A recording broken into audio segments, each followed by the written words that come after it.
कभी कभी जीवन हमें उस मोड़ पर लाकर खड़ा कर देता है जहां सांसें तो चलती हैं लेकिन दिल थम सा जाता है। दुख इतना गहरा होता है कि शब्द भी उसके सामने मौन हो जाते हैं।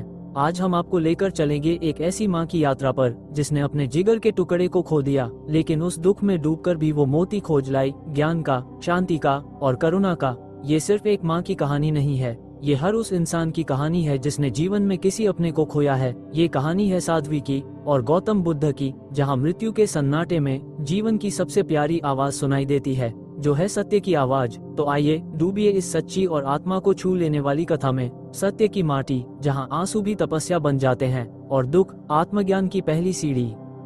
प्राचीन मगध राज्य के एक छोटे से गांव में पीपल के पेड़ के नीचे एक स्त्री चुपचाप बैठी थी। उसकी गोद में एक नन्हा बालक था जो अब सांसें नहीं ले रहा था, पर वो माँ मानने को तैयार नहीं थी। उसने अपने बेटे का चेहरा सहलाया, उसके होठों पर हाथ रखा। देखो न, अभी हिला। उसने आंखें खोली।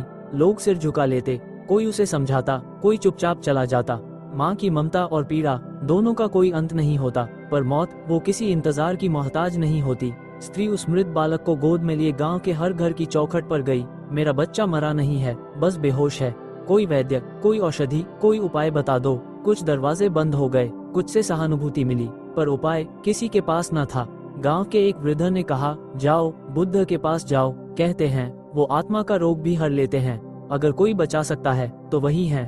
उस स्त्री ने एक नई उम्मीद की लौ महसूस की। हाँ, बुद्ध, वो मुझे मेरा बच्चा लौटा देंगे। गौतम बुद्ध राजगृह के समीप एक आम्रवाटिका में अपने शिष्यों संग ध्यानमग्न थे। तभी वह स्त्री वहां पहुंची।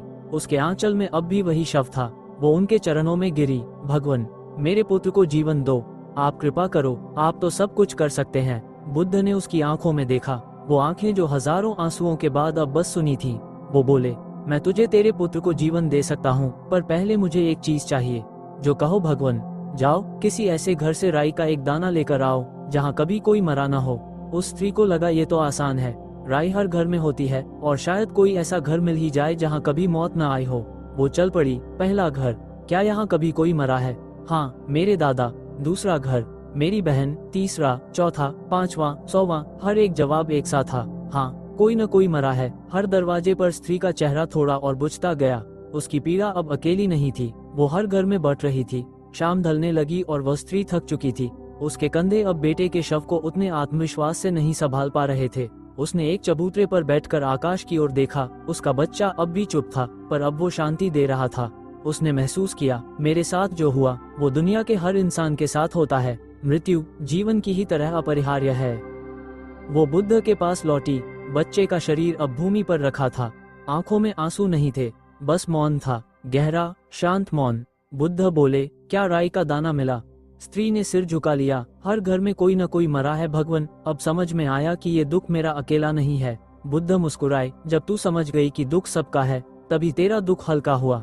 यही है ज्ञान का पहला द्वार। उस दिन के बाद उस स्त्री ने सब कुछ छोड़ दिया, राजसी वस्त्र, स्मृतियाँ, यहाँ तक कि बेटे के मृत शरीर को भी अग्नि को समर्पित किया, पर उसकी पीड़ा को नहीं। उसे तो उसने सेवा बना लिया। वो बुद्ध की शिष्या बनी और एक साध्वी बन गई। हर दिन वो दूसरों की पीड़ा सुनती, उन्हें सांत्वना देती, कहती, मैंने भी बहुत कुछ खोया है, लेकिन मैं अब रोती नहीं, मैं जीती हूँ उनके लिए जो अब भी अंधकार में हैं। सालों बाद जब कोई स्त्री अपना बच्चा खोती तो लोग कहते, जाओ साध्वी माँ के पास जाओ, वो समझेंगी, वो तुम्हारे आंसू नहीं तुम्हारा मौन पढ़ लेंगी।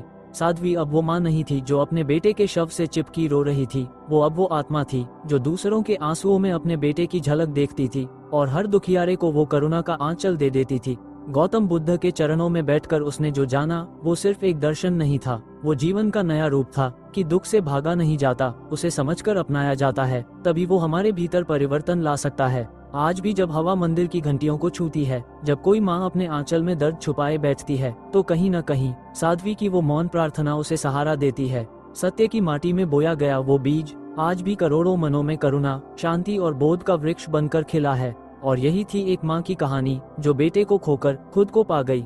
सत्य की माटी समाप्त होती है, पर इसकी छाया हमेशा रहती है हर उस दिल में जो कभी टूटा था।